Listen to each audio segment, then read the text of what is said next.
यकीनन ये बहुत बड़ा सच है कि इस जहां में हर किसी के पास लड़ने की ताकत होती है, इच्छा भी रहती है, मगर किसी को जीत ज़्यादा पसंद होती है तो किसी को अपने रिश्ते, अपने संबंध ज़्यादा महत्वपूर्ण लगते हैं।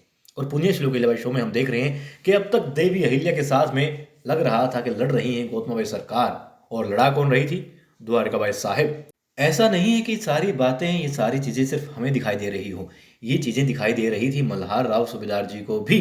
और अब उन्होंने एक नया ही रूप देखा है अपनी पटरानी का। जी हाँ, गौतमाबाई सरकार का। गौतमाबाई सरकार अचानक से बदल गई है। क्यों बदली है वो? उनके भाव देखे, उनके तेवर देखे, उन्होंने कहा कि अहिल्या यहाँ पर नहीं है, वाड़े में नहीं है, वो बाहर है।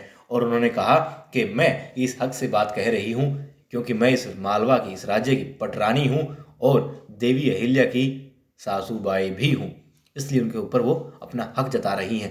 हक अब तक भी इसलिए जता रही थी, मगर वो देवी अहिल्या से पहले युवराज खंडेराव की माता बन जाती थी, और इस मालवा की पटरानी बनने से पहले, मल्हार राव सूबेदार जी की पत्नी बनने से पहले, यानी कि मालवा की रानी बनने से पहले वो बन जाती थी एक माँ और एक पति की पत्नी। राजा की पत्नी नहीं, सिर्फ एक पति की पत्नी और एक बेटे की माँ। मगर अब जब कहा मल्हार राव सूबेदार जी ने कि आप की वजह से हमें इतिहास बुरा बताएगा, इतिहास के हम मतलब कि बहुत ही नागवारा, नापसंद किए जाने वाले इंसान बन जाएंगे। क्यों?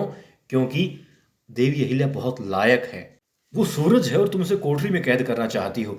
क्या उसका बस यही कसूर है कि वो एक लायक है, बहुत समझदार है? यही उसका कसूर हो गया है?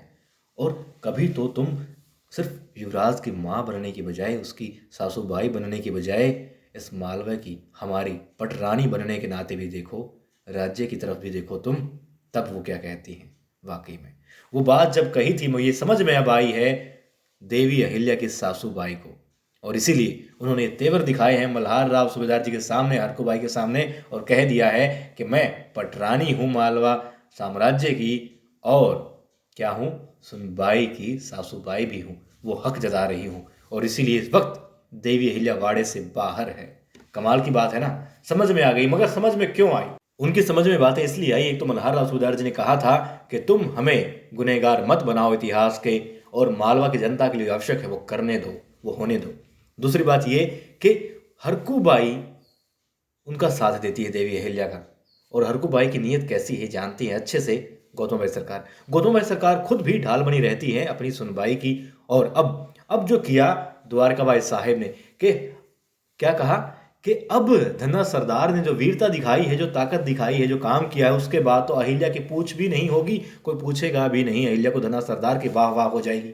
ये बात कभी नहीं चाहती मल्हार राव सूबेदार जी की पटरानी गौतमबाई सरकार। वो चाहती है युवराज की जय हो, अहिल्या की जय हो, और मल्हार राव सूबेदार जी की जय हो, किसी तीसरे चौथे इंसान की नहीं, इनके इन तीनों के अलावा। देवी अहिल्या की भी नहीं चाहती खैर, मगर फिर भी युवराज के बाद यदि हो तो देवी अहिल्या की हो, किसी और की नहीं। इस नाते भी वो बदली हैं। और जो पाबंदी लगाने की कोशिश कर रही थी द्वारकाबाई साहेब, चिकनी चुपड़ी बातें कर करके गौतमबाई सरकार के साथ में, कि देवी अहिल्या जहां भी जाएंगी हम सभी साथ जाएंगी, मतलब कि पाबंदी लगा रही है उसके ऊपर। और ये भला कैसे होने दे सकती है गौतमबाई सरकार कि मेरे बेटे युवराज की पत्नी के ऊपर पाबंदी लगाई जाए, वो ऐसी स्त्री के द्वारा जो लालची है, जो गलत लोगों का साथ देती आ रही है। यमुनाबाई कैसी हैं सब लोग अच्छे से जानते हैं, उनका साथ दे रही हैं। धना सरदार और गुन्नू जी कैसे हैं? अच्छे तरीके से नहीं, मगर फिर भी थोड़ी बहुत उनकी नीयत पर शक सबको है, और उनका साथ देती है द्वारकाबाई साहेब। तो भला कैसे ऐसी स्त्री को, और जिसने पीछे लगा दी, जासूसी करनी शुरू करवा दी है अपनी दासी के द्वारा सुनबाई की, तो ऐसे कैसे हो सकता है? बस यहीं से एकदम से करवट ले ली है द्वारकाबाई साहेब की अक्का साहेब गौतमबाई सरकार ने, और सबको हैरान कर दिया है। जो काम दिन के उजाले में नहीं करती वो रात को कर रही है अब देवी अहिल्या, सिर्फ और सिर्फ अपनी सासूबाई के सर पर हाथ रखने के बाद में, उनके आशीर्वाद से, उनके साथ से।